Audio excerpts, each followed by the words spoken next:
This is Planet Music.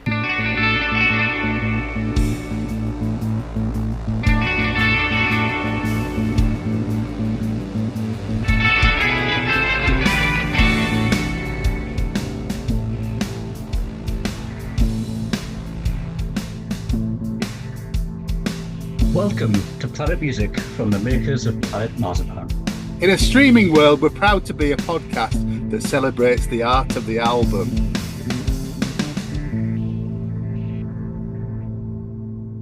Hello, welcome to Planet Music. I'm Meza. I'm here with my good friends. Craig. And Mikey. And Great. And we welcome a guest this week. We have a long-time friend of mine and a big music fan. We welcome Anton Witter. Hi, Anne. Hi, Anton. Welcome to the podcast. Anton listens to the podcast, and I've got a bit of an insight into Anton's taste in music, so that's why we've invited him on this week. As you can see from the title of the episode, we are here to review Orchestral Manoeuvres in the Dark's 1996 album, Universal, which was released on the 2nd of September 1996. Craig, how old were you on the 2nd of September 1996? Oh, it was like 10 days before my 24th birthday. Oh, okay. Or thereabouts, yeah. Well, there is... Carry the sure one, you... past the two, X, Y's. There is a Wikipedia entry for this album, and it says Universal is the 10th studio album by English electronic band Orchestral Manoeuvres in the Dark, released on the 2nd of September 1996 by Virgin Records.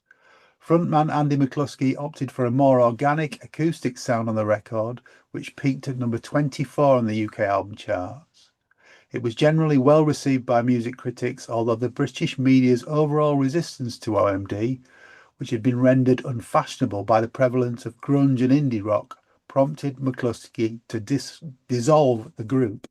Universal was their last album until 2010's The History of Modern, and the album spawned singles Walking on the Milky Way, a number 17 hit in the UK, and Universal. Mikey obviously bought this when it came out. Anton, did you buy this when it came out? Well, it's funny because it's probably the first OMD album that I didn't buy, to be honest. So, as I say, it's the least familiar with me. So it has been a bit of a voyage of discovery. Listening to, obviously, I remember the single, the main single, but no, I didn't. Short answer. Okay, no, that's cool. And Gray, were you aware of this before we picked? Mikey selected it. I hadn't heard it before Saturday. No, when I gave him my first run through for the pod. Yeah. Greg. Yeah, I think I was there on the day that Mikey bought it.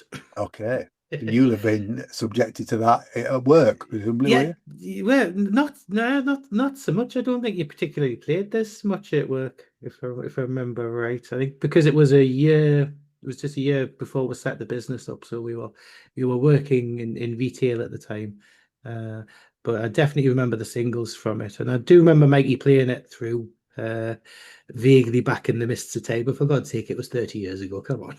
Well, yeah, all right. I mean, we do ask you to go way back on some of these podcasts, don't we? But yeah, I had not long just got my first flat. I got the first flat in the summer of 96. It was Albany, wasn't it? Albany. Yeah.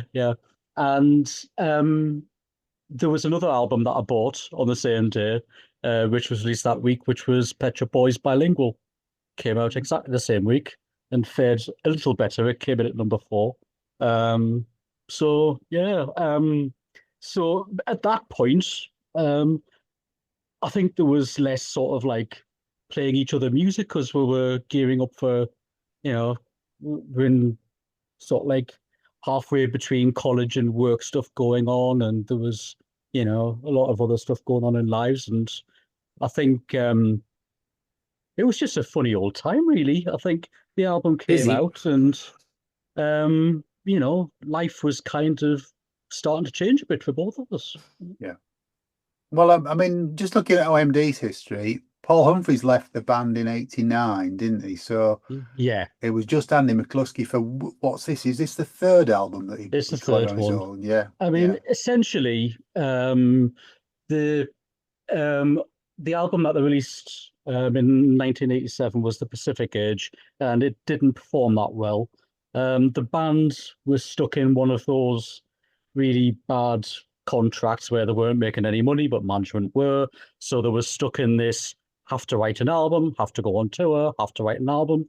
And admittedly, to themselves, they weren't, they were at the bottom of their creative barrel. And when The Pacific Age came out, they literally just said that the 10 tracks that were on it were the 10 tracks they had, that was it. Paul wanted to take a 3-year break. He was burnt out and wanted to spend time with his family. The record company said, absolutely not, you'll go and write a new record. So Paul says, right, bugger this, I'm off.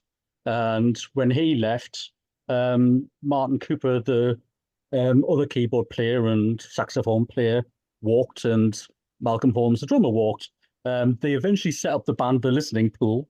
Paul Humphrey set up his own record label, Telegraph Records. But before all that, Virgin had kind of said to Andy, you're the front man, you're OMD, so you carry the name. So I think there was a bit of dissension, I don't, it's been alluded to that there was some sparring going on, but whatever it was quite quickly dissolved because they stayed friends throughout. And as you'll find out later on, there's actually a writing credit from Paul on the album. There's two, and there's an old one and there's a new one. Yeah, there's an old one and a new one. Yeah. So yeah, this is the third album that McCluskey put out under the OMD name, which was essentially solo albums, if you like. So there was 1991 Sugar Tax, which did very well, got to number 3 in the charts. Liberator was the follow-up in 1993, didn't perform quite as well. That got to number 14 in the charts. But he said a lot of that was his own fault for taking his foot off the pedal. He'd kind of let the producers get on with stuff, and he just sat at the back smoking cigars and just let them get on with it. And creatively, it kind of went in a direction that he wasn't happy with. So by the time he was getting ready to do the Universal album, he decided he was going to shake up everything. He wasn't going to write in the studio he had in Liverpool. He wasn't going to record in Liverpool. So he absconded to Dublin, away from family and Liverpool life, to write his songs and demo them in a studio that he set up. And eventually the recording would be done in Townhouse Studios in London. So the way he approached the album was different. He brought in session musicians for the first time. I mean, the original plan was to bring his touring band in to do the album to give it more of a live organic sound, but they'd all buggered off and done other things. Well, onto other gigs. Yeah. So essentially, he brought in 2 people to help produce the album, both of whom were working on Pulp's Different Class when he was writing the album. So they knew each other, and they knew some of the session musicians that they brought in. The first one was David Nichols, who'd worked on In Excess's Kick album. He also worked as an audio engineer on Elton John's The One album. And these 2 guys also worked on Marcella Detroit's Jewel album. The other guy, Matthew Vaughan, is an engineer, programmer, and a multi-instrumentalist. Get my teeth in. He's worked with Elton John, Terence Trent D'Arby, the Christians, so he's had quite a good background in music and plays a lot of guitar on this album. So the people that they brought with them were bassist Phil Spalding, who's worked with Toyah, Mike Oldfield, Krista Berg, Elton John, Jimmy Somerville, GTR, Steve Hackett, Steve Howe. And he was on Marcella Detroit's Jewel album as well. And drummer Chuck Sabo, who'd worked on Elton John's The Lion King, and had also worked with Marcella Detroit, XTC, Petra Boys, Shaka Khan, Belinda Carlisle, the list goes on. So pretty much the album was recorded over a 3-month period at the end of 1985. So by the time it had finished, it was quite a while and held back before it got to move on. His wife had recently given birth to a new baby. He'd suffered a broken collarbone, so he was off his boobies on pain meds. There was a long gestation period and probably some record label wranglings to actually get the damn thing out. So there we are. We're kind of... Okay, well, that's quite a detailed history. Thank you, Mikey. I mean, a lot going on in OMD world leading up to this. And as I'm sure we'll all allude to very shortly, some very different sounding tracks on this album. It's really, really eclectic. Yes, very eclectic. Isn't it? Shall we get stuck in track by track? Don't all answer at once. I can't help with that. Like we've got a choice. No, John, we're not. We're actually just going to no, we'll just keep Mikey talking about the history of OMD if you want. I don't mind.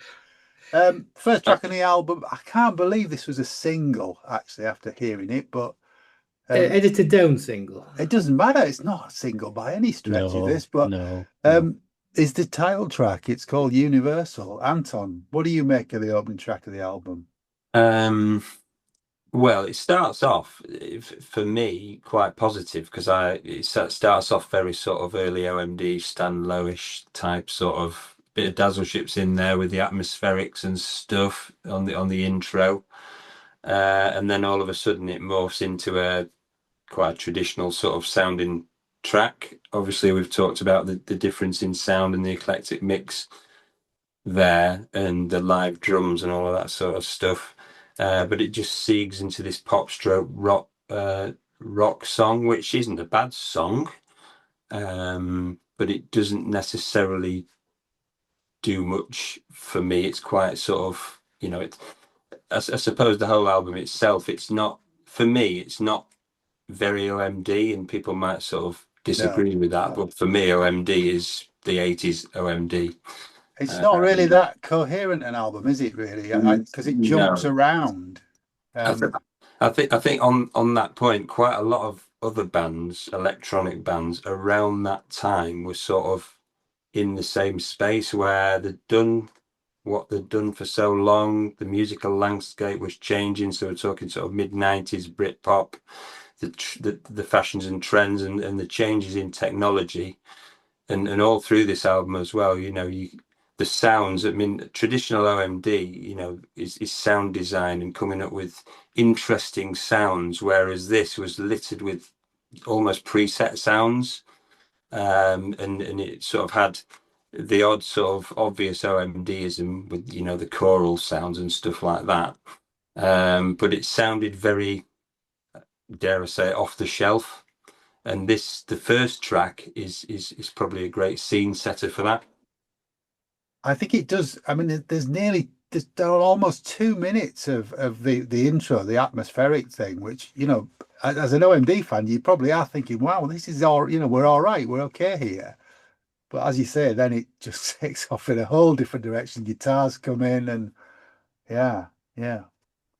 Craig, what do you make of the opening track? Yeah, I mean, I love the atmospherics to begin with, and I mean, I was familiar with the song as a single. It did get airplay, and it's been something that I've known a fair bit. It does morph into something that's just not OMD. It's kind of like a mid-tempo pop rock song, and there's nothing wrong with it. If any other artist had released a single like this, it could have been hailed as something, but it's not outstanding, but I don't think it's poor at all. And it's funny because I think this track and the next track have got, in some of the other songs, that there's a theme that they almost try to bring into the album, but it gets abandoned. So it's almost like you're starting to think, oh, I'm going to do a bit of a concept album about life, the universe, and everything. Then it goes all over the place.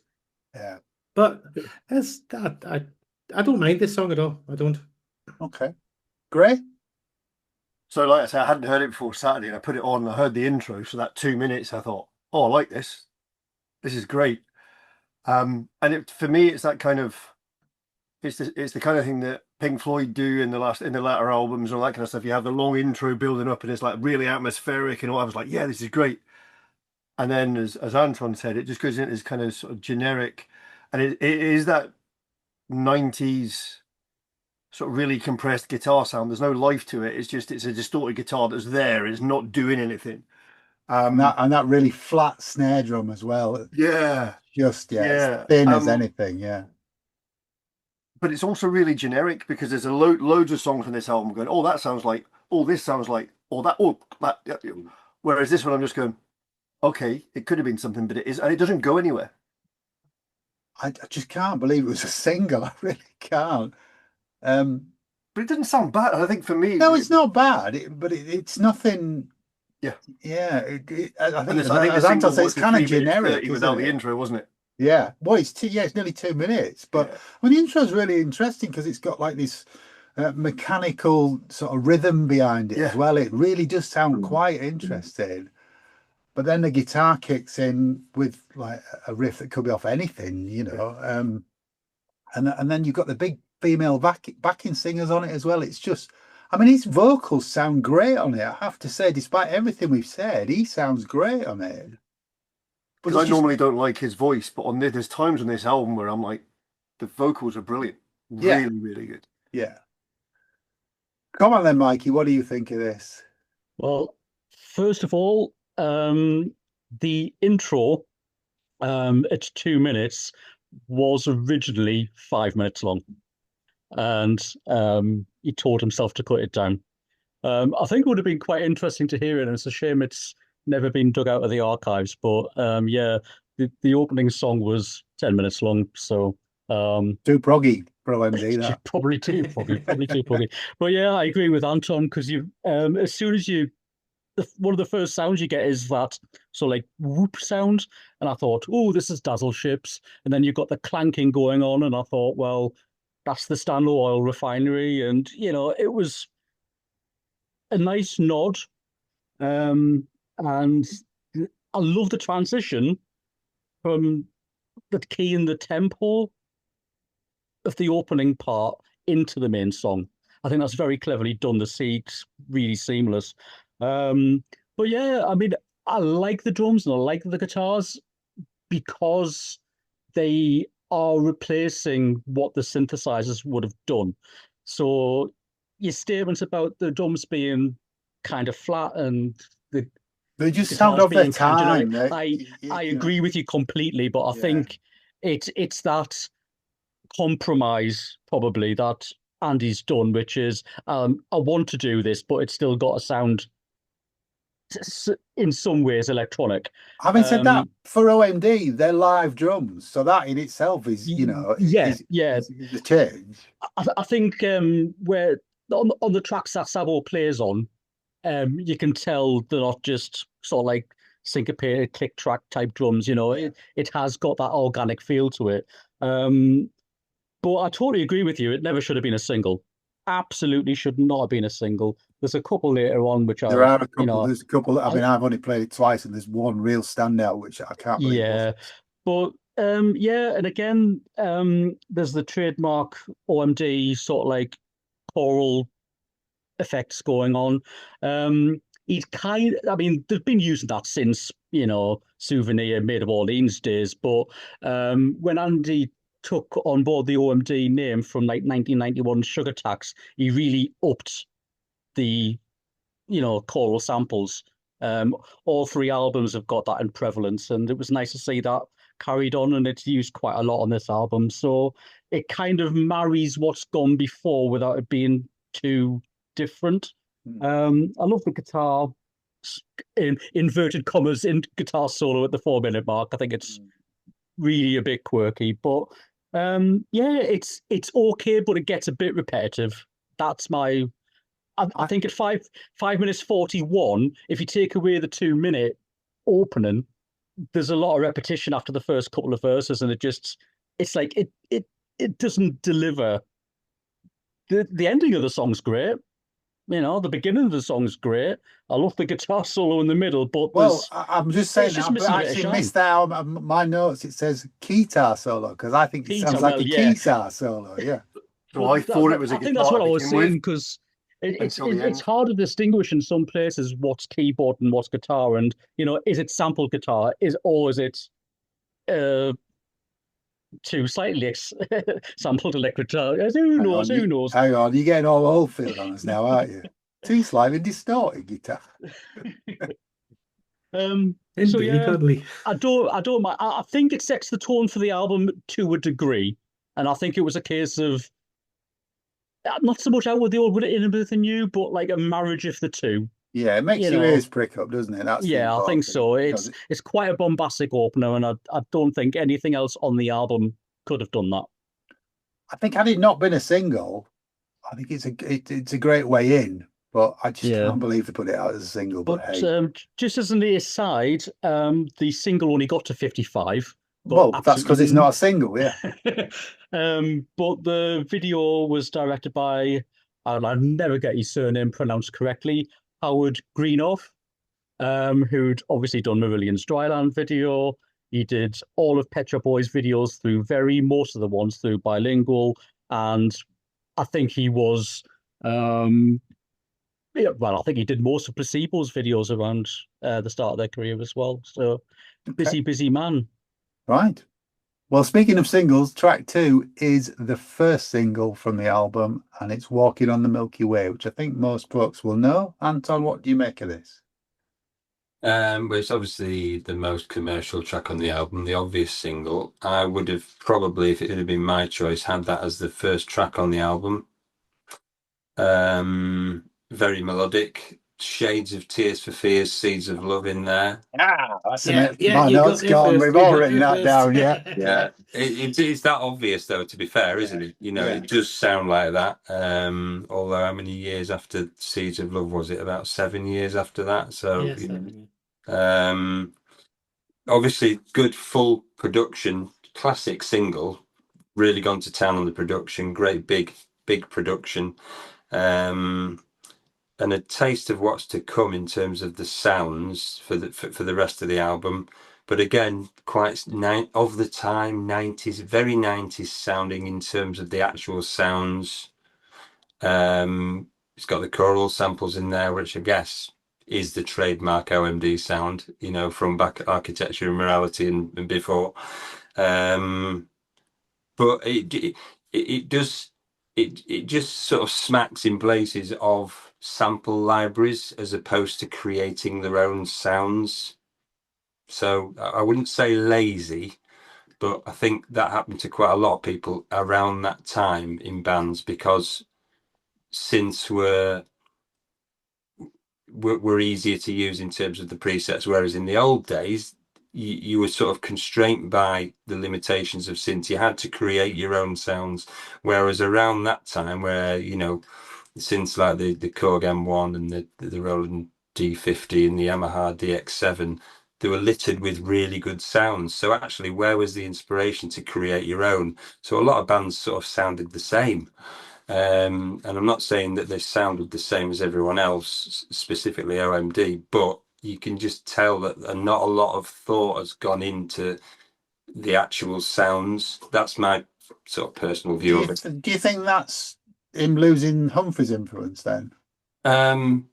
Possibly. I mean, obviously worked really well together. I think, just going off as a slight aside, I think you can tell, because I think Humphreys was probably the melody man in the band, and there's still melodies here, but I don't think it is as melodic as when he worked with Paul Humphreys prior to and afterwards. Yeah.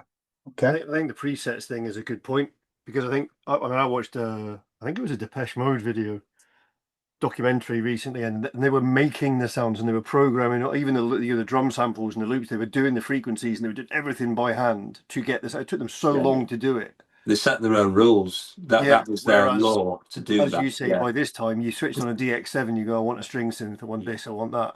Can I just ask, is that keyboards and synths and stuff behind you as well? Is there so? It is, yeah. It Yeah. is. Okay. So right, somebody who knows what they're talking about. Oh yeah, Anton's still a recording artist now. Yeah. We shall put a link. We shall put a link in the show notes. So, Yeah, it's funny because you do see things differently when you do music, when you make music yourself. So there's probably things that I would sort of notice or think about, whereas the general public might not. I was making music in the 90s when this album came out, so I can recognize a lot of those sort of sounds and that 90s sound. And I'll be honest, it's not my favorite period of time, particularly for synth music, because I think, as I said earlier on, I think a lot of them were sort of, you mentioned bilingual. I think that's a better album than this album that we're talking about now. But even the Pet Shop Boys had that sort of lull in the middle, where they sort of went off at a slight tangent and then regained, it came back again with Very. I think that was the whole thing about that you said earlier, Anton, about legacy bands at that point not knowing what the hell to do. You've got this grunge and Britpop movement going on, and it's like how to stay relevant but not change too much that you're going to alienate everybody. As much as Pet Shop Boys' bilingual album did okay in the charts, the singles didn't perform that well. And it was diminishing returns for a little bit after that for them. I wasn't going to mention it, but I was reading an article about this track, and he did say that the church organ sounds at the start and the end were actually off his Yamaha. But he did say that he had discovered CD-ROMs at this point, with like that were going around the industry, and producers one thing and another, like, oh, have this new batch of samples, And I think there was an over-reliance on that.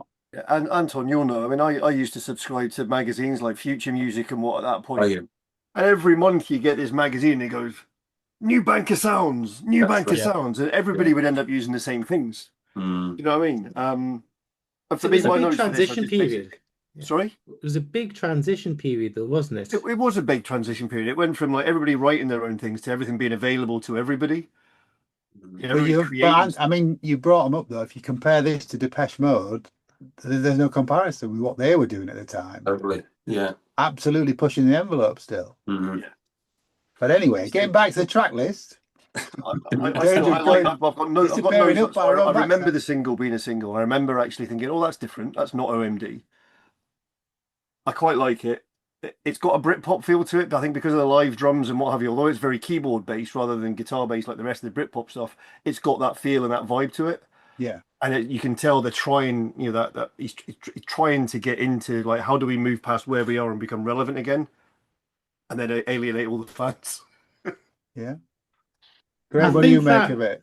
I think that it suffers exactly what you're saying about the production and the sounds and stuff on it. I think if they redid it now with like real strings, real orchestra and that, it would give it a real big oomph, because there's absolutely nothing wrong with the song at all. It's a great pop song, and all I can remember is being really, really guilty, because this was one of the songs back in the day that as soon as you heard it, you changed the lyrics. We're on our way to Venus, sucking on her, and just leave it at that. Ice lolly? Yes, ice lolly, a Zumba. Yeah. But no, it's a great. Apologies, it's a great listeners. Remember who said that. No, it's great pop song, and obvious lead single. Yeah, I agree with everything you said. I mean, it's quite a thin sounding track though. I mean, it's a big old chorus, is that, but the backing track's quite thin sounding, I thought. It breaks down to almost classical in the middle eight, doesn't it? It's really nice. Needs real strings. Yeah. Mikey. Well, I love the track. I think it's a great OMD song. He said himself that it was at that time probably one of the best things he'd ever written. And in some ways I agree with him, because I think lyrically and thematically it's very different from what he's done in the past. The melody for the song was actually borrowed from All the Young Dudes. So if you listen to that through. Yeah, Never. yeah. If you listen to it through, you can even the almost spoken verses are there. But he's admitted to borrowing that. He said that the song's about growing up, having confidence and energy, and as you get older, the reality of life grinds you down.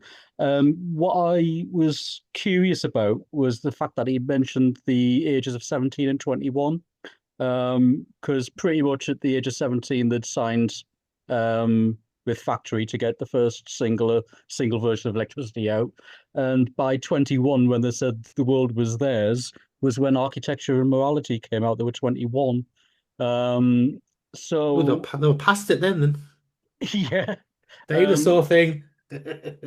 I love the vocals, the female backing vocals on this. It's a girl called Hannah Clive. She worked on Krista Berg's '94 album This Way Up. And she actually came up with the ad-lib at the end, which is like a counter melody to the man you should have seen us. She just stood in front of the microphone, sang it, and Andy went, "Yeah, we're keeping that. Thanks very much." Love that bit. And I totally agree with you, John, that instrumental bit at the 2-minute 30 mark where it goes almost classical music is a real highlight to it. I think it's uplifting. I think it's quite anthemic in parts. And I love the way that the song is bookended with exactly the same sound. Starts with the church organ sound and ends in exactly the same way. Yeah. It happens again another time on this album, and I think it's a nice touch. I really do. Just going to very quickly point out, at this time, I don't know if you remember, but Status Quo had a song with the Beach Boys. And there was a big bone of contention because Radio 1 refused to play it.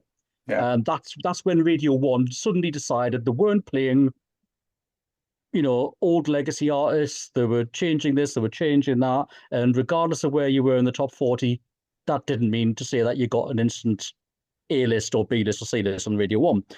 This song of OMD's did not get any Radio 1 airplay, and because of which Woolworths refused to stock it. And at the time, Woolworths were making up anywhere between 50 to 75% of all single sales in the UK. So for it to get to 17 is nothing short of a miracle. It did actually stay in the charts for about 5 weeks. That's probably to do with the Top of the Pops performance that they did the week after it came out. But I think it's a shame because I think it deserved to do better. Okay, yeah, definitely. Track 3. Like all the young dudes I've just played it is mental. It doesn't sound like all the No, it's mental. Track 3 is a real change of direction, I find. It's the Moon and the Sun. A great writing credit on this one, Anton, isn't there? There is, and that's probably the most exciting part of the song, to be fair. It doesn't feel very OMD or very electronic, despite the fact it's co-written with Karl Bartos from Kraftwerk. I think the only OMDism that I can sort of see on this track is obviously Andy's voice and the choral sounds. Apart from that, it doesn't really. It was a bit underwhelming given the songwriting partnership that created. Yeah. Short and sweet, Craig. Yeah, I mean, I must admit, I was kind of really sort of knocked sideways when I saw the credit, because in my notes before I'd looked at any of the site, I mean, I didn't actually look anything up about this one. I just wanted to listen to it cold, so I had no clue who had written it. And when I wrote the notes, I'm like Jeff Lynne / Beatles / kind of that, because it's got that very constant acoustic guitar sound underneath it all the way through it. So it's that kind of feel to it. And when I saw what if he wrote it, what part did he write? Or if he helped write it, I don't know. It's so un-OMD. I quite like the song, but it's short and sweet and almost forgettable compared to. There's a couple of things later on that are very, very different. Not that short. It's nearly 4 minutes. Craig, what do you think of it? I like it, and it's a complete departure. But I Yeah, get exactly definitely, what Gray was saying. Is your Jeff Linney kind of thing. Yeah. But it's also I think that it's almost a little bit like early Stephen Wilson's Porcupine Tree, almost Light Bulb Sun era, mixed with a pop, like a much more pop sensibility to it. But it's just got that slight Porcupine Tree vibe to it for me. The very, very He did a poppy lot of side the of driving Porcupine acoustic Tree. stuff as well, didn't he? Yeah, He did a lot yeah. of that on the acoustic stuff underneath. Yeah, okay. But the very poppy side of Porcupine Tree. But yeah, I like it. It's very, very OMD, but yeah, I like some shit like this. I like it. Yeah, it's a really interesting track. It's not, I can't really say there's anything particularly grabs me about it. It's all kind of one tempo. It doesn't, no real changes during it. It just doesn't sound anything like OMD, does it? Anything like they were before or after. And I think that's the point on this album, because I don't think there's any bad songs on it. There's nothing wrong with it. It's just No. not OMD. It's not what you expect. It's not what it sort of says on the tin, which is why it sort of feels sometimes as if. I think as we get towards the end of side 2, I mean, I'm not a fan, and I don't have all the background knowledge that you and Mikey have on this, but it feels a bit like the record company intervened and said, no, we need some tracks that sound more like you've put out before, because there are a couple towards the end of the track listing that do kind of revert back to that classic sound. Mikey, what do you think of The Moon and the Sun? I remember back when the album came out, I just sat and listened to it and went, "What the buggery bollocks is this?" Not when I'm drinking. The interesting thing about Karl Bartos is at this time he had moved heavily into guitar-written songs. He'd literally just come off the back of co-writing Electronic's second album, Raise the Pressure, which was more guitar-based than their previous first album. So I for right or for wrong, I just thought, well, Carl's gone and spoiled this. I mean, I bloody love Kraftwerk and I love OMD, and you would think these two mighty pillars would bring this, well, just not this. This synth demon together. I have to say, I mean, there's not a song on this album I would skip. But I appreciate it far more now than I did then. My favorite line of the song is "The energy of arrogance is wasted on the young." Not entirely sure what that means, but I like it. I actually like the fact that there's acoustic guitars going on, which are blending into the electronic guitars. That gives it a different feel to a lot of what's on this album. Of course, you've got the trademark choral presets going on, but I like the kind of almost sliding guitar sounds, the kind of noises. Yeah. There's really heavily sampled guitars during the instrumental break. And I agree with everybody, it's got quite a 60s feel. So, yeah, it's not a highlight on the album for me. But there's no tough track on this for me, but anyway, so. Good on. Track 4 is The Black Sea. Anton. Different again. Yeah, very much. I think it's a good showcase of Andy's vocal skills, this song.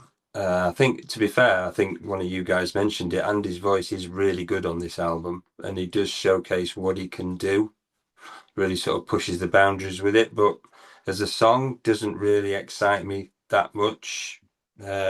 Major minor chord progression. I read that it was based on an oboe riff written by Stu Kershaw.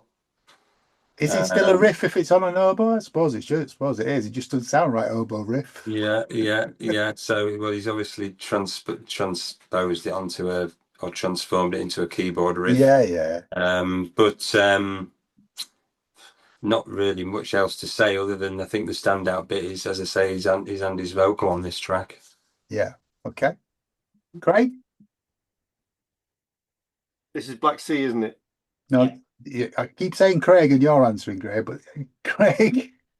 No, Greg can go next. He's fine. No, there's an order. There is, He's been- believe it or not, listeners, there is some order to this, but Dear God. like herding cats, these 5. Meow. Craig, what do you think of the Black Sea? I like the dark tone and nature to it. I think it's very. I know you're talking about major and minors, and it's just not much of a chord progression like that. But I like it. It's got a nice dark tone and theme to it. Lyrically, it's great. His voice is fantastic on this. It's not something that we would think is like outstanding, but I think it's just a nice, pleasant tune, and I think his vocals, like I say, fantastic on it. Okay, Graham, what would you like to say about this track? There's something about this track. It's one of my highlights on the album. Absolutely, I'm with you. It's brilliant. There's something, but it's also, and I've written down in my notes. There's something Simon Le Bon and Duran about it, sort of the way it almost like kind of like Ordinary World type period, and it just gives it. There's a feel to it, which is missing from a lot of the other stuff on the album. It's got a depth to it, hasn't it? Absolutely love it. I really do. And and I'm going to say this repeatedly. So I'm going to spend the rest of the album likening things to different songs and different bands, because from here on it goes in until the last 2 or 3. I think somebody mentioned it as if the record label went, whoa, aren't you OMD? Let's do that. But between now and there is like there's loads of different influences that I can hear and loads of things. But the constant through it is his voice, which for me is quite something, because I'd struggled with his voice in the 80s when he was still young. And there's a kind of a brittleness to his voice for me. When it was higher pitched back in the 80s, when he was higher register, But some of the delivery on this is amazing. Apart from one thing, which we'll come to in a minute, okay. I love this song. I think this, I'm with you. I think this is one of the highlights of the album. It's just not like I would expect from R&D at all. I know I've said that quite a bit already, but that Baroque sounding backing is really, really dramatic and dark. And it's got some great lyrics as well. Everything we do, nothing remains true. I am frightened, I'm a liar. I'm tortured by desire. Wow. Absolutely brilliant. Just, I can't compare this to Walking on the Milky Way. It's in a different class, completely different class for me, this. Mikey, what do you think of it? Oh, I absolutely adore this track. I'll give you an insight before I waffle a little bit. The song itself was influenced by the Beach Boys song Till I Die, which opening lines are, I'm a cork on the ocean floating over the raging sea. So that gave him the inspiration for the lyrical content of the song. Yes, Anton, you were absolutely right about the oboe thing. The working title for the song was the Oboe Song. And to back up what you said about Andy's vocals, I agree they are absolutely outstanding on this track. He does this thing very often in OMD where it's not double tracking and it's not quite backing vocals. He'll kind of deliver something almost spoken and then do a line of like singing. And the two together create this harmonic, which is absolutely outstanding. And it's really noticeable on this track. Sometimes he does it in 3 layers. And to be fair, in 2 tracks' time, you'll get to hear that. But I just think it's absolutely stunning. The bridge bit in the middle, I absolutely adore. There's this keyboard sound, which is almost like a musical box. Just like a twinkling sound, and then you've just got this almost grand piano coming in, washing over it. Oh, and the string sounds towards the end. It's sublime, absolutely sublime. One of my favorites on the album. Okay, let's move on. Track 5 is one of the 2 co-writes with Paul Humphreys, Very Close to Far Away. Anton, what do you make of this? As you say, Paul Humphreys involved, so more OMD, I think, than some of the other tracks on the album.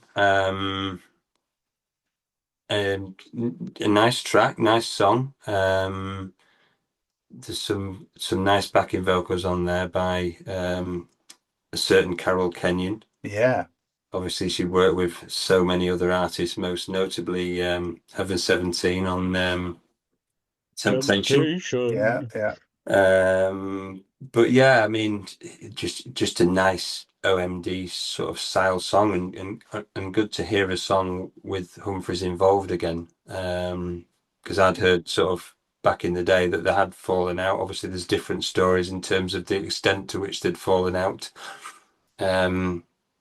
I think Mikey, you said that they'd remain friends. And Yes. just looking back, my vague memory from the sort of late 80s, early 90s, there was some sort of legal wranglings, which is never good. But no, good to see that they'd sort of started rebuilding a relationship around this sort of time and being OMD again. But the song itself, I don't really have too much to say about it, to be fair, other than it's just a nice song. There's two tracks written with Humphreys in there. This is the newer one, and the other one's an old track from the 80s. Yeah. Okay. Craig, what do you make of this? Yeah, this is it. Not one of my favorite tracks on the album. I mean, I like the guitar work on it. I mean, it's a bit. The sounds aren't exactly exciting. There's some of the typical 90s like reverse samples and that in it. It's okay. It's a pleasant. Was it like 4 minutes or something like that? It's actually no, it's a bit long. It's 5 minutes. 5 minutes 20. It's so actually it passes by quite quick, so I can't complain. But no, it's passes all right. by quite quickly. Well done, yeah. Thanks for that. It's all right. Gray, what do you make of it? So it's interesting because it starts off with a couple of sampler sounds or sequencer sounds. So you've got the glissando down, and you've got the bits and bobs, and I thought, oh, here we go, synth music, and then you get like an in Spiral Carpets but drum beat with somebody on. But there's something about it. It's almost from it, and obviously with Humphreys writing with Andy, it's like, for me, this is where, if they'd stuck together, this is maybe where they would have gone as a pair going forward through all the Britpop grunge type thing to try, rather than this sudden change. This is where they might have ended up over a period of time anyway. I think this would have made a better single than Universal. I think that this could have been a single because it would have really fit at the time with the way with the groove and everything, and the way it was delivered. It was, and again, awesome vocal delivery. Yeah. Okay. I quite like this. It's a great headphone track. There's a lot going on in the mix. And I think Phil Spaulding's performance on this track alone is brilliant. You know, the bass really it's outstanding on here. Everything else you've said, I can't disagree with. You know, big female vocals on this, a great melody. I quite like it. It's just so different to the Black Sea, which came before it, and so different again to what's coming next in the Gospel of St. Jude. I like it. It's great. Mikey. Pretty much the same as you guys. I agree with Graham. It does have a very in Spiral Carpety feel. I was kind of thinking probably more Jesus Jones, but it's all that ilk. It's got that psychedelic feel to it. I love the fact that the lyrics are, about somebody trying to communicate to somebody who just won't listen. The Carol Kenyon's backing vocals are awesome, as they always are. Won't list who she's worked with because she's, worked with everybody important. I love the phasing effects on the backing vocals, like Craig mentioned, the backwards, samples going on. And I love the fact that it's not a conventional first chorus. And you've got quite a bit of that going on this album. There's not a lot of conventional structure songs, and I like the fact that there's quite long instrumental breaks in it. You've got one at like about the 2.5 minute mark, and then you've got another one at 4 minutes, and you've got that right until the end. It's you've got crashing cymbals going on, all these choral effects again. I I just love the way it's been delivered. And like you said, John, I think, sandwich between what came before and what came after, I think makes it stand out more. Yeah. I think it's a sublime piece of work. Okay, doke. Well, let's change the mood again. The Gospel of St. Jude. Anton, sorry. In very interesting track. This, I think there's a theme emerging that for me this album is less of an album and more of a collection of songs. Yes. Yeah. They're so different, aren't they? And actually the thread that's running through so far, and I think we'll go to the end, is that 90s. We mentioned in Spiral Carpets that it's almost Manchester. Some of the vibe of the album. Not And this that's- track though. And again, it's not this track.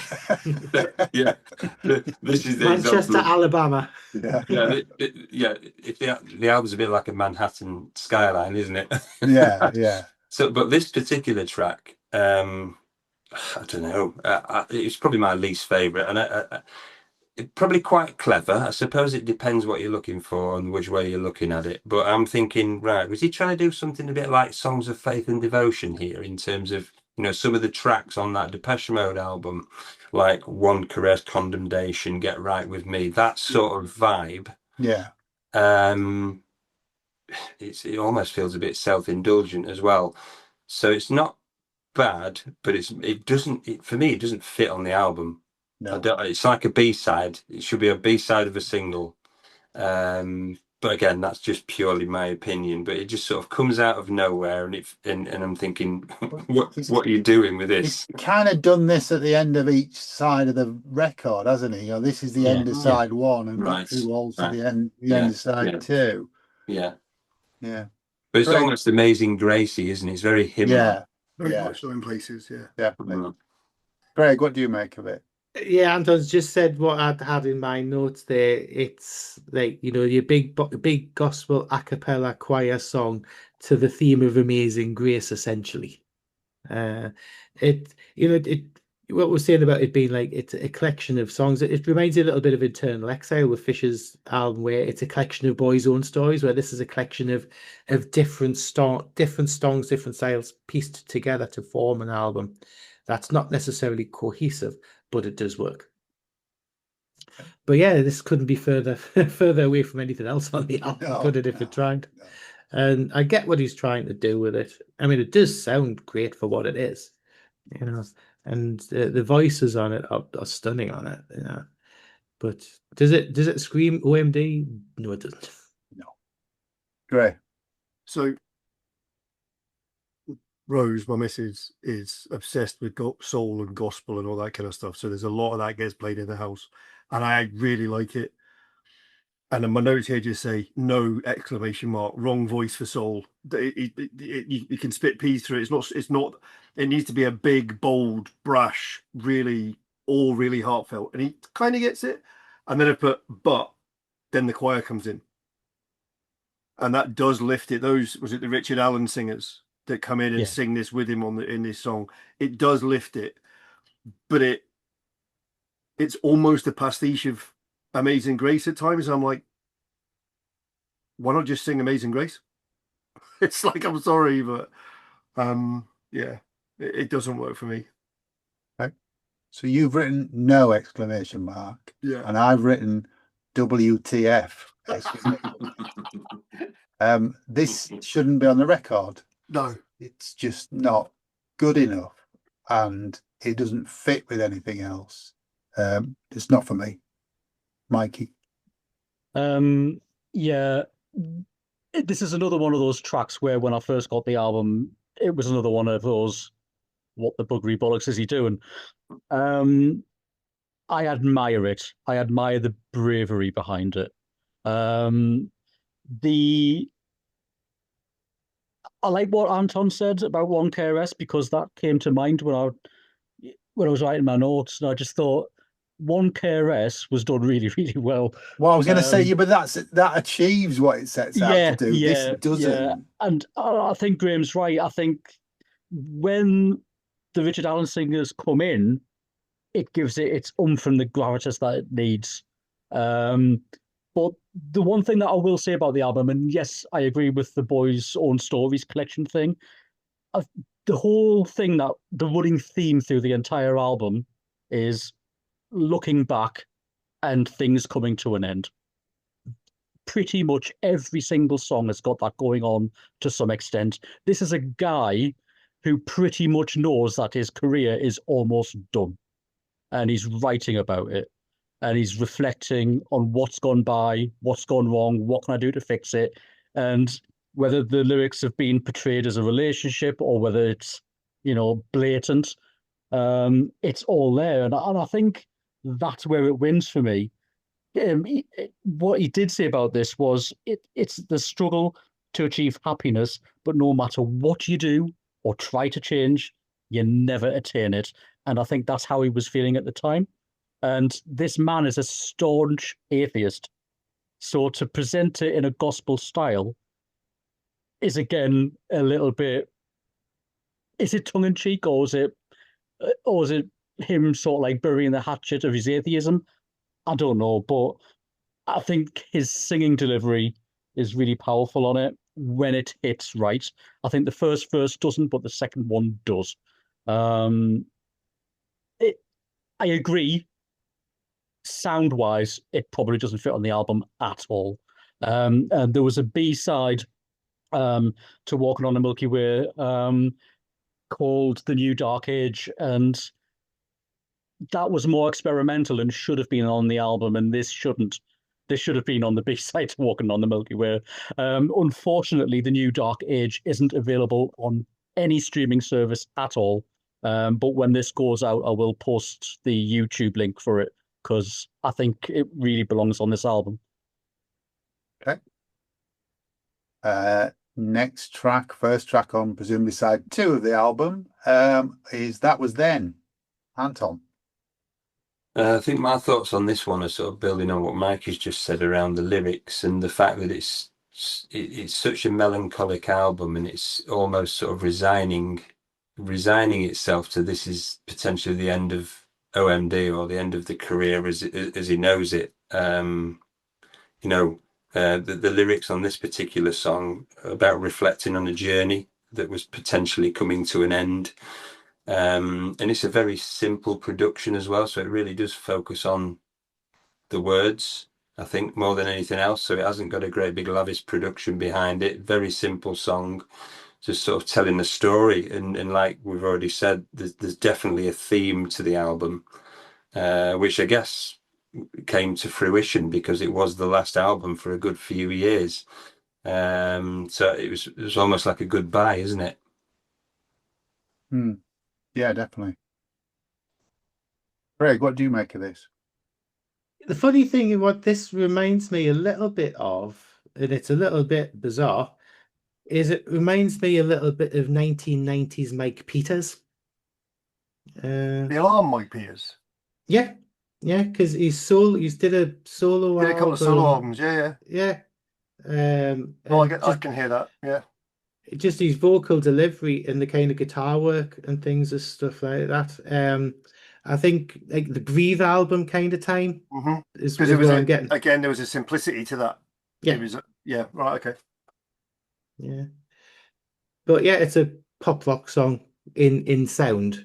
You got your guitar chords and things and stuff and everything that in there.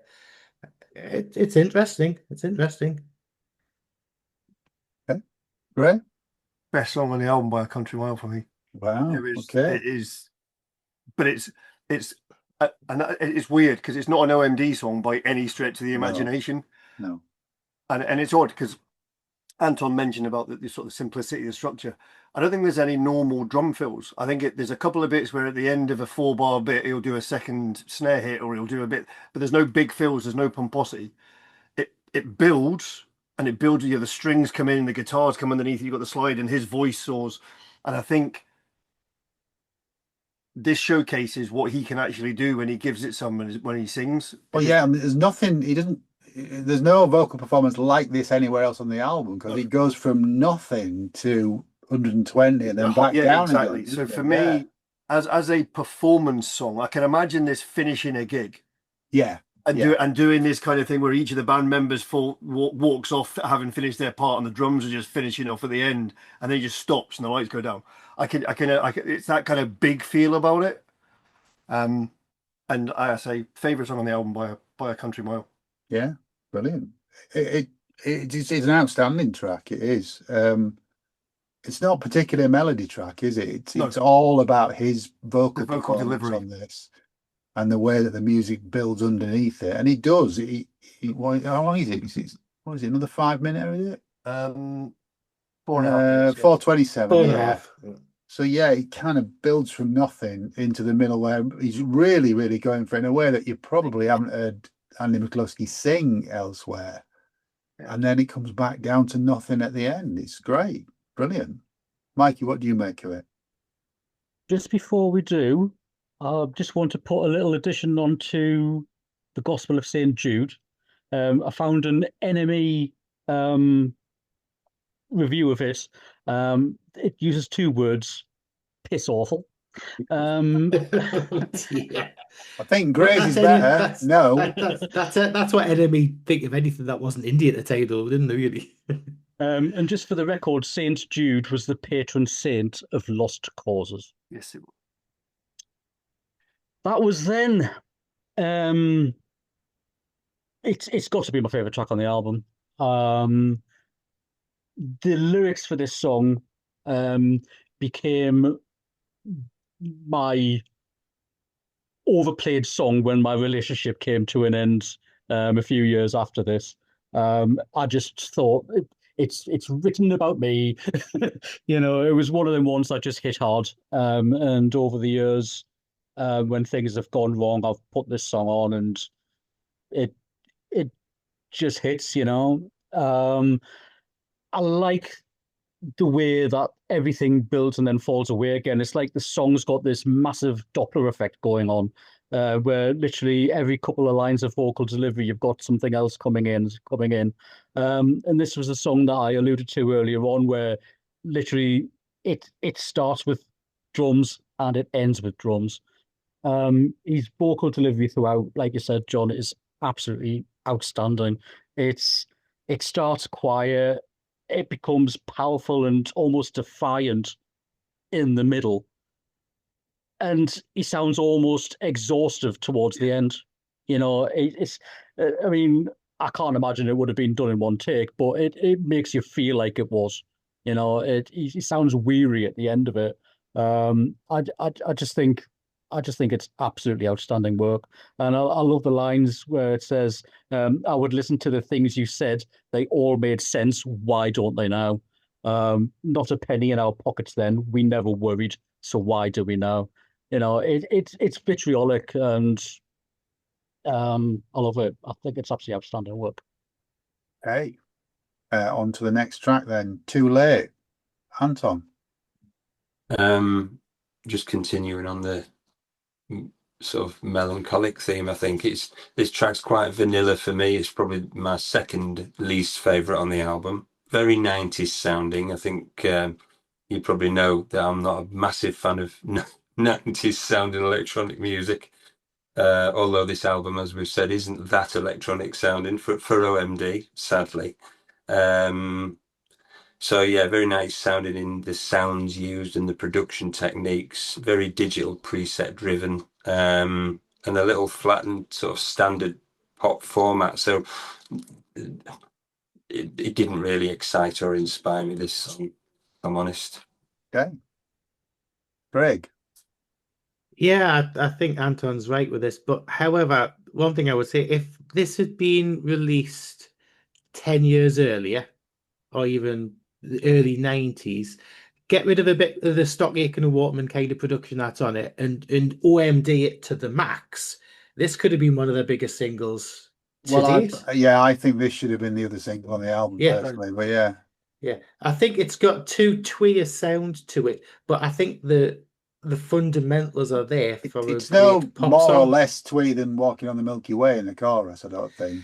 I know, but the sound of it is, like you're saying, it's a bit thin for what it needs. It needs a big OMD, like 80s sound to it. Like I say, if they'd done that then, this could have been their biggest hit if they'd played it right. But it's an also ran, but it's catchy enough, and it's got a Yeah. really good, the chorus is great now on it. So yeah, but it's an almost ran for me. Okay. Graham? You know how I said I was going to go through them and say things sound like something else? Yeah, go on then. So this song, if this song was popped out to the max in 1986, it actually was, and it was released as a single by Madonna called True Blue. Yes, it's got quite a True Blue sound to it. Yes, listen to it, and then listen to Yes, I Madonna's hadn't True thought of Blue. that. It is the same melody and the same chorus. It is ridiculous. I was sitting there going, which song Where is do I this? recognise I this know from? this. I'm Yeah. sure I know this song. Is this a cover? And then, have you two been drinking? Yes, All right, okay. I've been on the Iron Brew Zero. Yeah.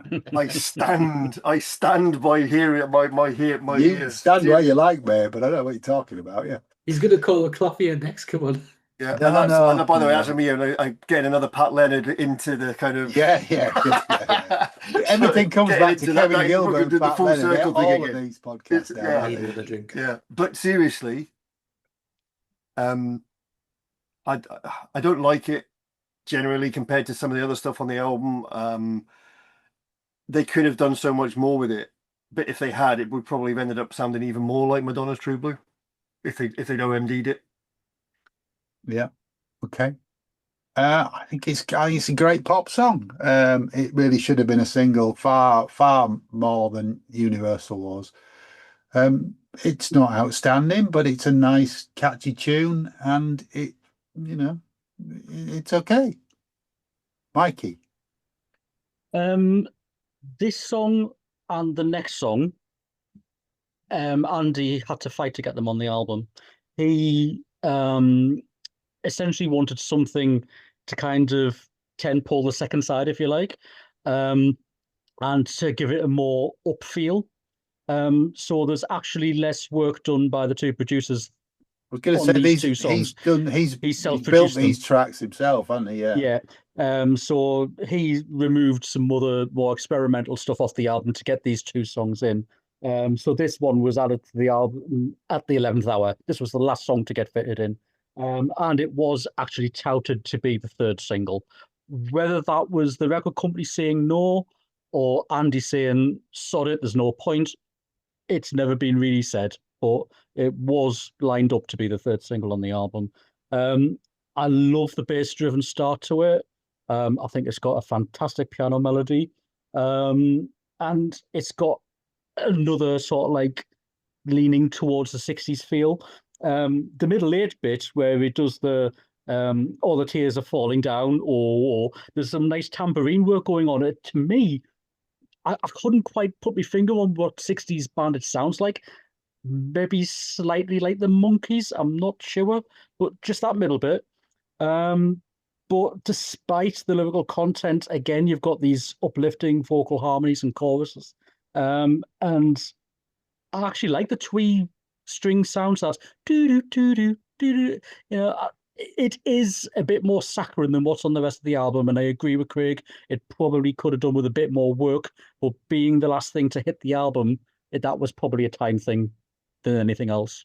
But I don't dislike it. I think it's a thoroughly enjoyable song, and yes, should have been in the place of Universal as the second single.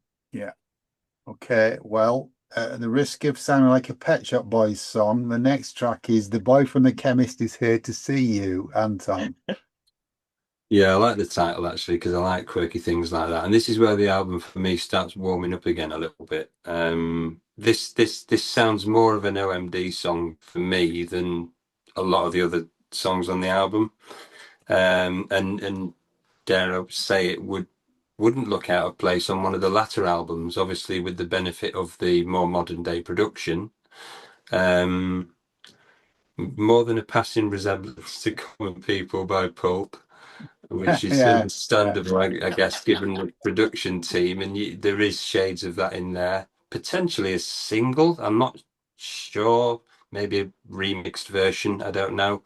But yeah, I mean, this was more sort of what I would have expected from OMD, this track. Yeah, definitely. Craig. Yeah, that's My note was like, if Pulp had a baby with OMD, this was the result. Yeah. Again, it's definitely a passing, not more than a passing resemblance to a bit like Common People, and a little bit of Disco 2000 in there as well. Yeah. Yeah. But it does sound like OMD though, especially in the beginning. And I think if there was to be a third single or a second single, this would have is a bit of a remix on it and do it. I think it's a stomping track though. It really is. I love it. Even though it's got those familiarities, I think it's a cracking little ditty. Great. So my notes start off with old OMD, yay, because it does have that vibe to it. It's got that kind of feel like, yeah, Definitely, OMD, I'm definitely. back for this. And then I went, and I've written actually now, but is it ... Pulp, Common People, Disco 2000? But I don't think that harms it. I think because it's very much of the time. It's that kind of it's what he was trying to do. He was trying to bring the band into the current times and the modern age and all that kind of stuff, and it works. Yeah. It's a really good pop song. Yeah. Can't disagree with anything you've said there. These last two are the tracks that I was alluding to at the top of the conversation about, did the record company put pressure on them to put these two more OMD light tracks into the track list? I think it's great. Again, it's another strong contender for a single. And as Anton said, it's probably a shame it didn't come out later on a later album where they could have made more of it. But yeah, it's kind of lost on here, isn't it? But great song. Next track on the album. Mikey? Oh, sorry, I beg your pardon. Sorry. Pause for 15 minutes. Mikey hasn't said anything yet. It's because you usually go last, John. That's what that is. I do, yeah, but yeah, trying to get in before you on here, I really would have nothing to say after you, would I? Sorry, Mikey. What do you think about The Boy from the Chemist? Yeah, I absolutely love this one.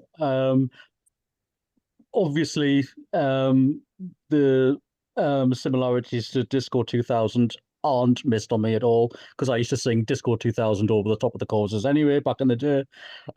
This was the last track to be written for the album, and I agree, if there'd been a close follow-up to this album, it should have probably been held back. But there was no record company pressure to change any of the album. I think this was Andy's own pressure. I think he was having wobbles about what the album sounded like and wanted something on there that sounded more like him. He actually said this is late OMD, doing late Pulp, doing early Roxy music. And it's funny, actually, because I actually think parts of this sound a bit like Virginia Plain by Roxy Music. Just there's a quirkiness to it. And if you kind of married that with Disco 2000, you'd probably come out with this track. I love the idea, and OMD do it quite well, where they'll take a thing or a place or an inanimate object and write a song about it. And I just love the idea that when Judgment Day comes, all the people that you've wronged come back and have the say. And one of those things is the Dr. Bernardo's boy that stood outside the chemist that you didn't put a pound in. So I just think it's lyrically so clever. I love the pre-chorus bits, the oh, you should have run while you had time. There's just there's a like a swing feeling to it, and then you've got these kind of almost dirty brass keyboard sounds going on behind the hard piano hits. There's a lot to love, and there's a lot going on in this, but it sticks out like a sore thumb, but it doesn't mean I don't love it. No. Okay. Can I just ask Anton? So obviously, because you sounds and all that kind of see I think it's the bass kind of source sound of the din din din din. For me, that's as soon as that started, I was like, that's Pulp, because they use that as a bass synth, don't they? And it's just, and I think a lot of it for me, although the structure's the same, even if it hadn't been the same structure, it has the sound of Pulp at that time. And I wonder, when you were saying everybody was using the same seat presets, everybody was using the same sort of sample sets and what have you. I wonder if that plays into that a little bit, because possibly, yeah. I mean, do you mean the riff or the sound? the sound rather than the right, yeah. riff. Again, it's quite a sort of generic sort of 90s bass sound, for sure. So, you know, I don't know why you would have chosen to sort of use that, maybe just because that was the trend at the time. Yeah. But yeah, I mean, the riff as well, I mean, it's quite a sort of standard sort of dancey sort of, you know, riff itself. So the two together, I guess, lift the song and sort of make it what it is, more of an OMD potential single. Okay. The next song is the other co-write with Humphreys and also Stuart Kershaw, and it's If You're Still in Love with Me, and it's what it would sound like if Anne Dudley joined OMD. Yeah, an interesting song and another sort of different song. You know, you never know what to expect on this album, do you? Song by song, but as you said, you know, written in the late 80s, mid to late 80s with Paul Humphreys, which is interesting. And of course, Anne Dudley, I mean, fantastic sort of arrangement. It's quite a busy arrangement, I think. It is a nice song, though. I do like the song, but again, it's not really what I would expect from. I think the problem is we all have like an unconscious bias about what we expect from OMD. So even though it's probably really good, and if somebody else did it, we'd probably think that's a great song. But because it's not what you're really expecting from OMD, it sort of sometimes spoils it a bit. I think if you dropped some of these different tracks into other OMD albums Possibly, they might have a bigger effect. But to have them all in one album, it jumps around, doesn't it? It is, yes, it is very pick and mix, the album. So, and I don't know why that would be. Is it because he's got a load of songs? Maybe he had a load of songs that he'd sort of had on the shelf for ages, and he decided to put them all together. Because it doesn't feel like he's sat and written an album, because it's that different. Yeah. But no, it is a nice song. Great sort of string arrangement. Really, really good quality recording as well. And I read somewhere and that on the back of this performance, she went on to do some stuff with Pulp, and obviously went off into the stratosphere in terms of how successful and how hard to get a hold of she was. Yeah. Okay. Craig, what do you make of this track? It's like I'm gonna run up to get myself prepped to run up to a shit joke. We've got some orchestral maneuvers on this album. Way, look at the eye rolls. Look at the eye rolls. Can you hear the tumbleweed? Yeah, exactly. The crickets in the background. I can't believe he gave that a build up even. Now, you might get this, and all I need to say is one word, and you'll either get it or you won't. Bridgerton. Yes. There we go. Yeah. Because this is 30 years before Bridgerton, and this sounds exactly like what they do on the soundtrack of Bridgerton, where they get a pop song and they orchestrate it, and it sounds like this. It sounds 100% like this. So you'll have whatever current pop songs of the last 20 years that they use in the soundtrack to go back to the 19th century, played by a string quartet like that, and it sounds exactly, and I mean exactly like this. So if you've got somebody who loves a song on the Bridgerton soundtrack, you play them this and they will love it without any kind of context or anything like that at all to what the song actually is. It's down pat. So I would not be surprised if this could be shoehorned into the next season of Bridgerton, and it would fit 100%. That was all. Great. Well, see, it doesn't actually say anywhere if somebody played the strings. I mean, you've got Anne Dudley credited with the string arrangement, but it doesn't say who the strings were, does it? No, not on Wikipedia. It may do because it was done in the dark. So, I just wrote it's so. If you, I love the Anne Dudley arrangement. I think the string arrangement is brilliant. I play a lot of soundtracks while I'm working, movie soundtracks and electronica stuff, And because I play a lot of soundtracks, it all includes TV sets, so I get a lot of the Bridget and stuff coming in anyway. So I hear a lot of that music, and that's one of the things I wrote down about this. It's like, but the string arrangement's great, but if you take it away and replace that arrangement with keyboards, this would be a really OMD song. The vocal delivery for me is the epitome of what OMD do. Really, really good. It's just because it's so starkly different instrumentally, you're like, hang on a minute, that's not OMD. I think if you replaced it with keyboards and synths, it would be very different. I really enjoy it. Really do enjoy it. I think it's an outstanding track. I have to say, it's I mean, I'm probably preempting the next two tracks, but I wish the album ended here, because I think it would be a really nice way to just end the record.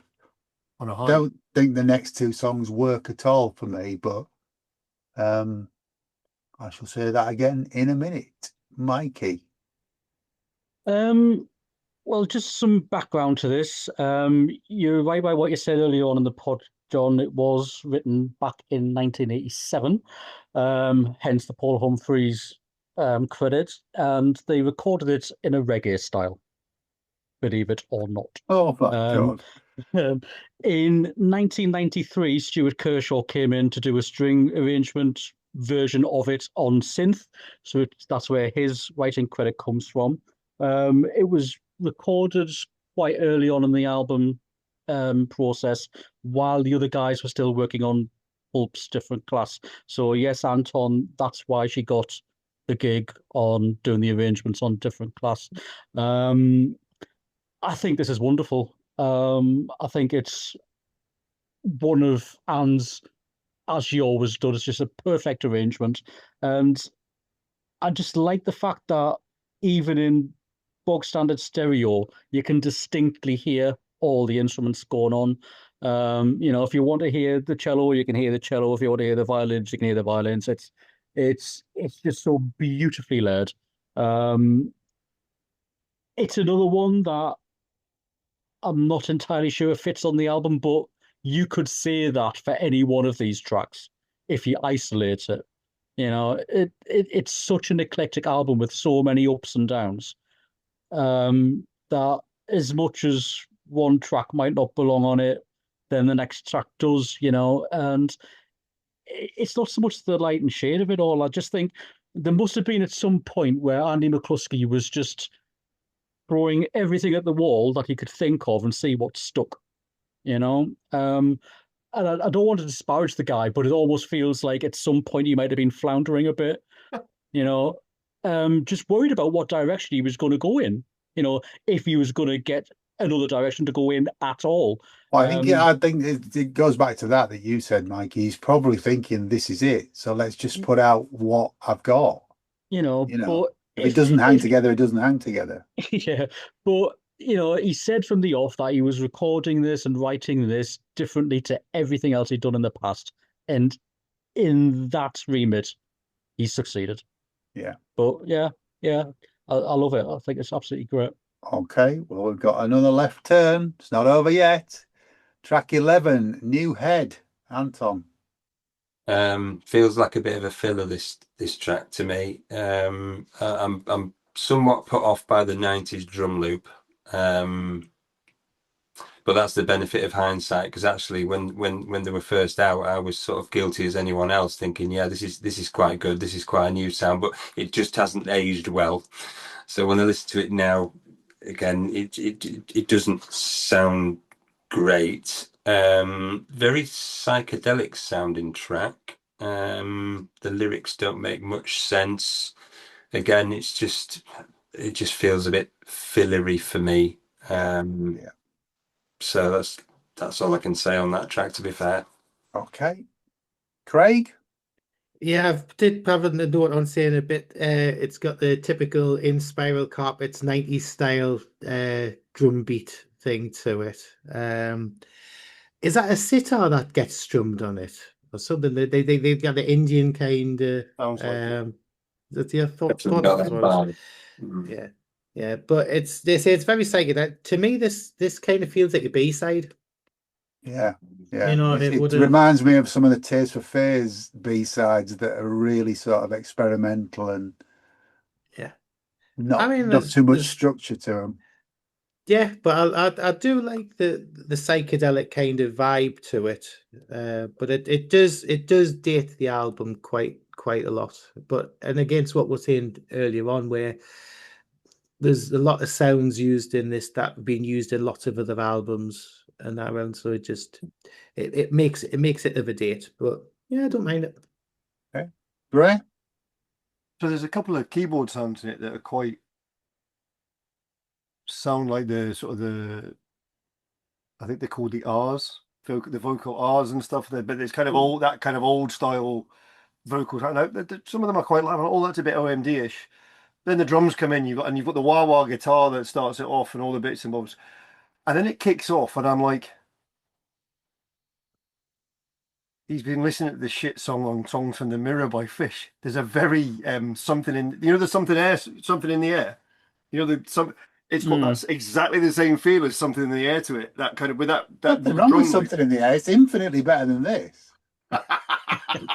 Didn't say it wasn't. There's no It's got bagpipes the on this same thing. feel. It's got the same feel to it with that loop, and then the sort of the sampled bits and the kind of, because it's got that trippy feel to it. I didn't quite write what WTF, but I was like, well, you should have, because I've written what you wrote for that other track here. I put no. No. Yeah. Yeah, it's weird having that. It's written with the guy from China Black, Simon Fung. Which right. I explain why it sounds like it is, but I agree with that. Was it Ant that said it sounds like a bonus track? It absolutely does. It's not fully formed. Just this is why I'm saying the album should have ended with "If You're Still in Love with Me," because this and Victory Waltz just don't work at all for me. Mikey, rescue us. What do you think of this?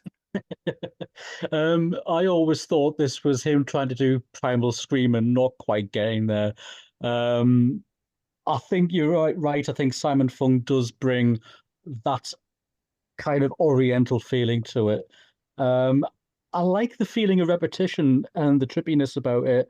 And I think there's sort of like early to mid 90s psychedelia was kind of playing on that. It's like you get halfway through the song and it's almost like it's starting again. But it makes Candy Flip sound good. It's not at all. To me, it's like a musical version of a kaleidoscope.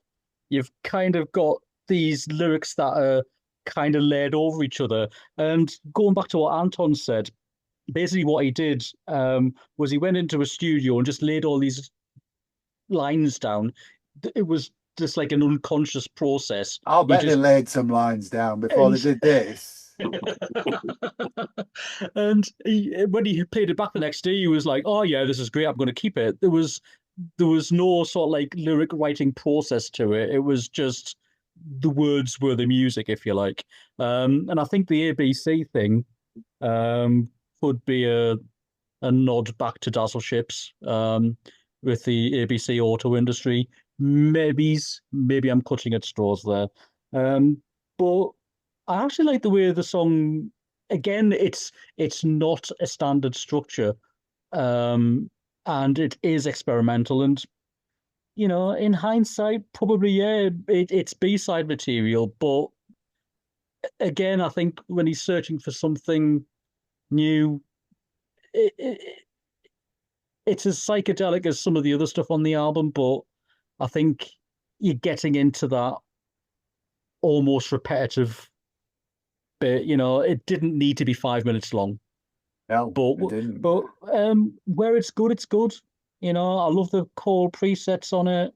You know, even the doop doop doop doop doop doop. I love them bits. You know, it's quirky. You know, yeah, it is what it is. Okay. I love all the fact the guy that recommended the album can't even justify it. I know. Even he's struggling to cover this. Yeah, it's not one of my favorites, but again, like I said, I love the album from start to finish, and I wouldn't skip a single track on it. can't agree with you. But there, anyway, track 12, final track on the record, Anton, is Victory Waltz.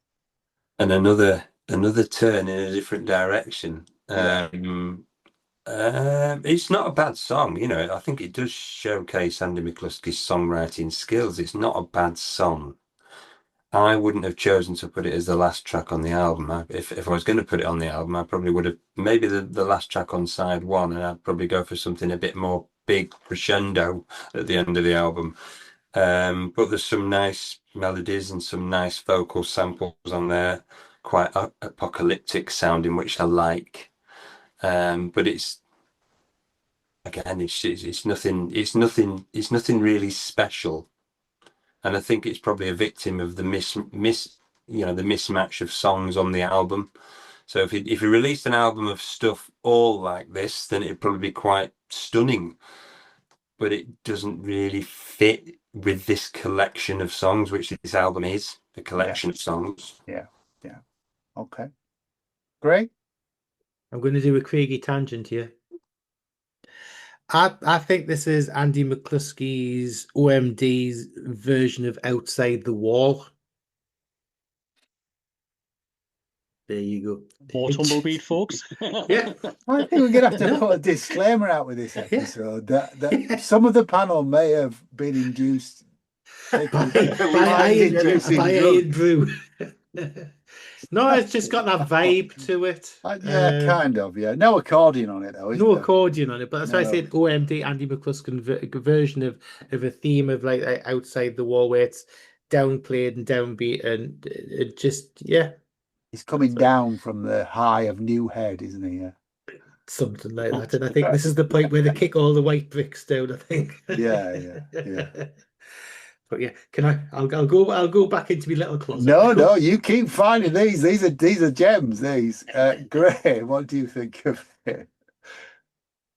So again, it's one of the more simple arrangements on the album. I mean, in my notes, I've just written one word. It's like because I'm like, after what's been on it, this is so simple. And I actually, do you know what, the Outside the Wall thing? I get why you're saying it. Oh, shut up. You've both been on saying stuff. No. I'm not saying it sounds like Outside the Wall, but I get the reasoning and the thinking behind it, because it's gone from, it's this kind of coda. I love the, it's got the choir sample at one point, like that. It's got all the sort of the choir samples, which I like it, but do you know what I mean? There was no need. Is the best thing you've said all night. There was no need for it. But it's almost as if who was it that said there was one of the songs that we'd had it was like he was all exhausted after the song before, and he was like, and I think actually, do you know what? I think it's the last one on side one. Yeah. It's the same as that, they're isn't it? both the same. Yeah, the Gospel of St. Jude and Victory Waltz for me shouldn't be. They just shouldn't be there. You just should not be there. No. But I get the sentiment behind it, though. Yeah, but he's done it elsewhere, and he's done it better. Even on this record, he's done it elsewhere. I don't know. How long's the album? I haven't got a total time here. What is it, like 50 minutes? Just shy of. It's 12 tracks in it, so it must be getting on. It's 50 minutes, yeah. So it could 49 minutes and 39 seconds. It could easily have taken two of these songs off, yeah. And made it a 12-track album at 40 minutes. And I think it would be less flabby if he did that. I mean, I gave up at New Head. I've played Victory Waltz, but it just sounds like a B-side. It sounds like Sea Song by Tears for Fears or something else, you know. Or, as Ant says, if he did a whole album of this sort of stuff, it would probably be a highlight. Yeah.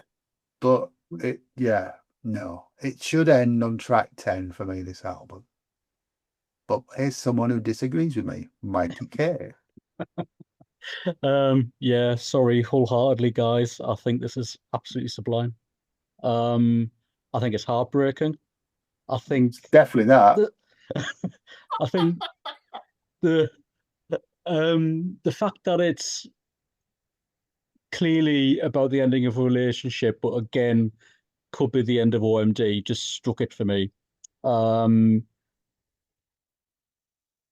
I just think it's so heartfelt, and you've got a simple song that's based around what, 3 chords. Your first verse is literally just piano, that kick drum and the vocals. The second verse is where the call presets come in, and as soon as they do, it just chokes me up. It absolutely chokes me up. I think it's wonderful, and the lyrics come take me down to your victory waltz, and I will break your heart. Gaze once again at the promise we made that I have torn all apart, and hold me now close to you as though we're still pretending. Hold me now close to you. This dream is almost ending. I think it's absolutely beautiful. And if this was the last ever track that OMD ever did on an album as a closer, I think it's a perfect sign off. At the time, I have to admit with you, I think there was stuff on this album I just didn't think belonged there. But, you know, there was a point where, I thought there was going to be never any more OMD. Me and my sister always wanted to go and see them, and during the sugar tax time, there was, me gigging hat wasn't really properly on then, and she was too young, so we promised each other that on the next OMD album we'd go and see them, because for the sugar tax album they played City Hall in Newcastle, so I thought, oh well, great. For the Liberator tour, it was suddenly arenas. And they played less venues. So by the time the tour came out, me and Craig were deep in college, and she couldn't travel outside the area. She just didn't want to. She was, setting up house with our other half. So we never got to see them. So, I was looking forward to another tour, and that didn't happen. And then I thought, well, that's it. Job's done. That's OMD over and done with. And this to me was that in a nutshell. It was my loss, I mean, fortune turned tables. I did eventually get to see them in 2007 at the City Hall in Newcastle. And I think I bawled my eyes out all the way through it, because, you just thought, I'm never going to have a chance to see these guys live, and it's never going to happen. And then all of a sudden it does, So for that reason and many more, the lyrics mean a lot to me personally. I think it's a perfect send-off for the album. Okay. Wow. Do you want to tell us a little bit about the sleeve, or does anyone want to comment on the sleeve? Mikey told us what it was the other day. What is it? Well, basically, he got Peter Saville back for this one, who obviously worked on a lot of the older OMD sleeves. The idea was to portray Universal, but not in a macro way, but to go in a space. So what looks like little Mickey Mouses all over the front cover is in fact a digital interpretation of water molecules. So they are in fact floating H2Os, which he said water is the basis of all life, and carbon molecules would look too boring. Oh, wow.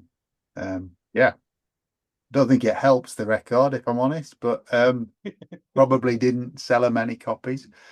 And what was going on in the charts when this came out? Well, all I've jotted down was the top 3, because they were all quite big actually. You've got George Michael, Older, at number 3. Alanis Morissette was Jagged Little Pill at number 2. And Suede's Coming Up was number 1. Wow. So, and Pet Shop Boys were at number 4 with Bilingual. So if you look through the chart at the time, 1996 into 97 was actually quite a strong time for a lot of artists. You got a lot of up and coming ones, a lot of old mainstays still hanging around. But yeah, it was around about peak sale for CD time, wasn't it? It was just before Napster and just before everything came crashing down with digital. It was around this time that, a lot of the vinyl pressing plants were starting to close down. The original pressing of this album on vinyl was like Hen's Teeth, and I never got a copy. I only got mine on CD at the time. And as little as a few years ago, there was still trading for anywhere between £200 and £300 a shot. But thankfully, the there was a remastered edition in 2021 on vinyl, so I picked up one of those. Thank you very much. Better to spend 30 quid than 300. But yeah, following this, he basically decided to call it a day. I don't think at the time that there was any semblance of an inkling that Virgin were going to drop him, but maybe he felt that it was, a gestation, and he just decided to get out. I mean, he always said that if Walking on the Milky Way had been put out by Oasis, it would have sold 10 times over. And he literally said there was absolutely nothing he could have done at that time, no matter what style, that would have made OMD sell any more than what it did.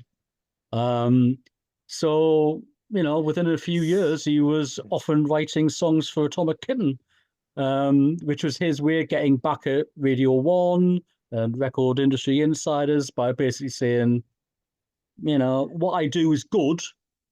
You just need something a bit more good looking to front it, and everybody's happy. Yeah. And I think he made more than £2.50 doing that, didn't he? I'm sure he did. Well, this was the height of um, Britpop as well, wasn't it? So electronic music was very out of fashion at the time, and he obviously Yeah. took the opportunity, looking at girl power and all of that sort of stuff, and created Atomic Kitten. And well done to him, because he sort of modified his approach, didn't he, and became very successful with that. And Paul Humphreys, on occasion, he was living in America at the time, and he did a few very small tours around LA doing the Paul Humphreys of OMD tours.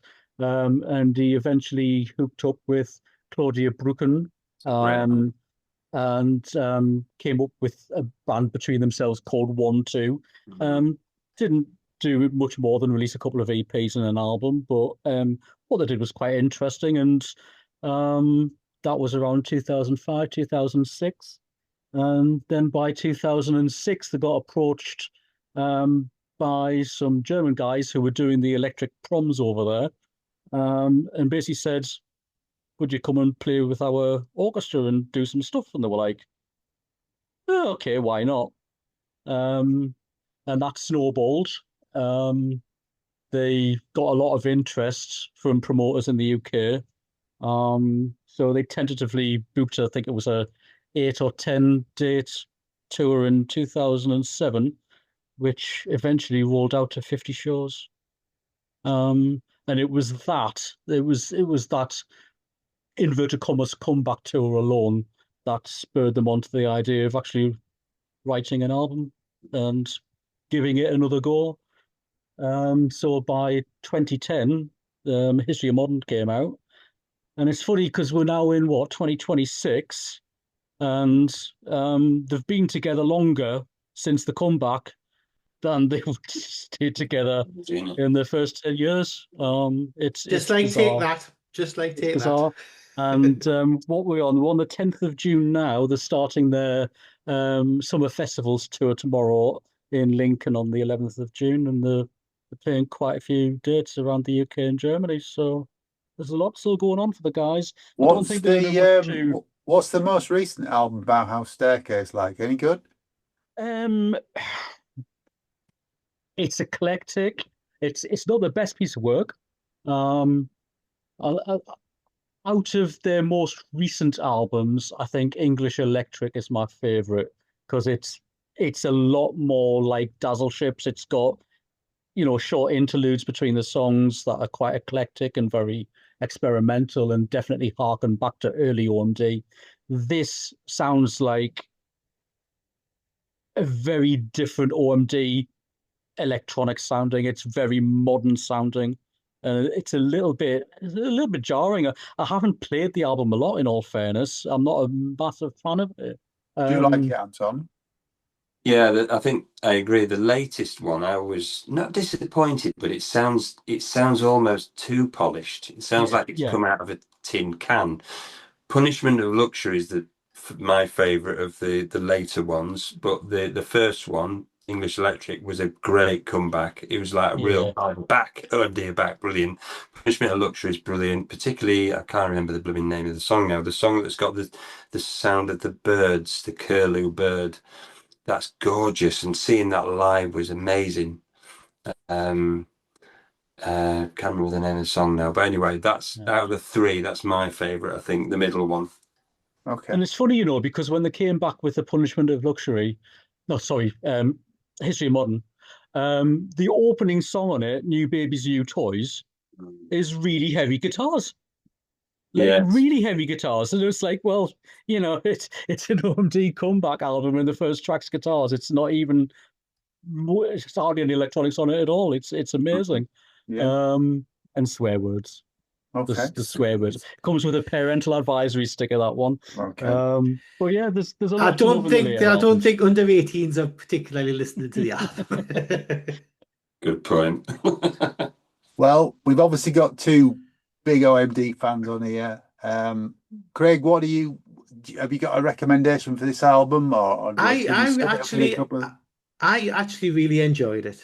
Yeah, I did. I thought it was interesting. I thought it wasn't what I expected, and I will revisit it definitely. But yeah, I enjoyed it, even for all the little bits and niggles and little bits and nitpicks that we've done for it. I think it's got enough to drag me back into it. Okay, great. A lot better than I thought when I thought, we're doing an OMD album. So especially when you look at the year, at the time of this was coming out, I was things like Typo Negative, Corrosion of Conformity, White Zombie, all that. Yeah, a million miles away from this. Probably the closest you would get would be your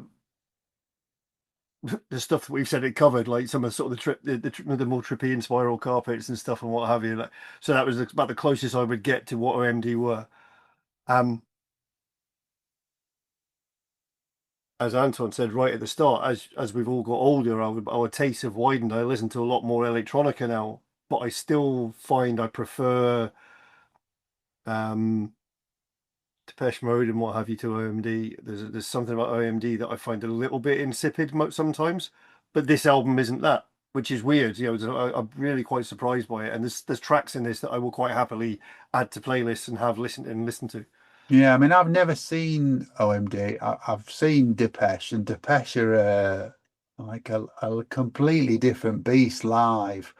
And I think that's brought something to their studio stuff that OMD have never tapped into or never been able to tap into. Yeah. I think it's church and state with OMD. They are an amazing live act, but it's a different beast live, And I think, they brought like Martin Cooper back, and they brought back Mal Holmes back for a while. And yes, they use them in the studio, but they come into their own live, and to this day they are. But comparing him, he's no Dave Garn, is he? I mean, Dave Garn's an absolute performer, isn't he? He has his windmill dance. Yeah, true. And he does fling himself around that stage a lot. I mean, he's no Dave Garn, don't get me wrong. But by the end of it, that guy's sweating buckets. He's not a standstill at a microphone guy at all. They are quite something else to see live, far from what I was expecting. Because to be fair, up until I saw them, there was really nothing historically put out. There was no like OMD gigs that you could buy on DVD and sit and watch. There just wasn't, So when I first went to see them, and every tour since, it's a revelation every time, and they knock it out the park. They really do. They're an amazing live band. Yeah. Okay. Well, that's what we think of this album. We would love to hear what you think of it. We have a Facebook group. Planet Music Facebook group. Please come and join the discussion there. Let us know what you think of the album and the pod, and suggestions for future podcasts. Really want to thank Anton for coming onto the pod. Only asked him yesterday, but I know he's a big fan of this band, and thanks, Anton. I hope you've enjoyed your night. Some great insights from yourself. No, thank you for inviting me. I've really enjoyed it. It's been great spending a bit of time with you guys, talking about stuff that I love, so thank you. Oh, you're more than welcome, mate. And Anton does put stuff out under his own name at the minute. We'll put a link in the show notes. Go and check out some of Anton's current music. It's great, it really is. Really. Is your Bandcamp your main outlet? Is it? It is, yeah. I mean, you can stream me on the major channels, but Bandcamp is probably the best place to go. Yeah. Hopefully you'll like it if you like your instrumental electronica. There is some songs on there as well. So yeah, thank you. Okay. I just want to thank my regular co-host, Graham Tennick. Thanks for having us as always. Thank you, matey. Thank you, Craig Houston. Cheers, my dears. Thank you. And the man what is responsible for tonight. Thank you, Mikey K. Thank you very much, and thank you for listening. And it's been great to hear your input. Yeah, there are some outstanding tracks on this record. There really are. But thank you for suggesting it, Mikey. All that remains to be said is good night from me. And it's good night from him. Take care. And stay alive.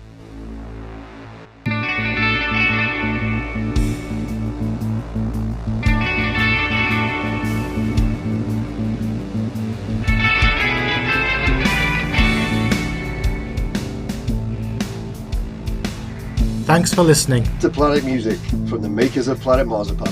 If you like what you've heard, please like and subscribe, and maybe even join our Facebook discussion group. You can contact us at planetmarzipanpodcast@gmail.com.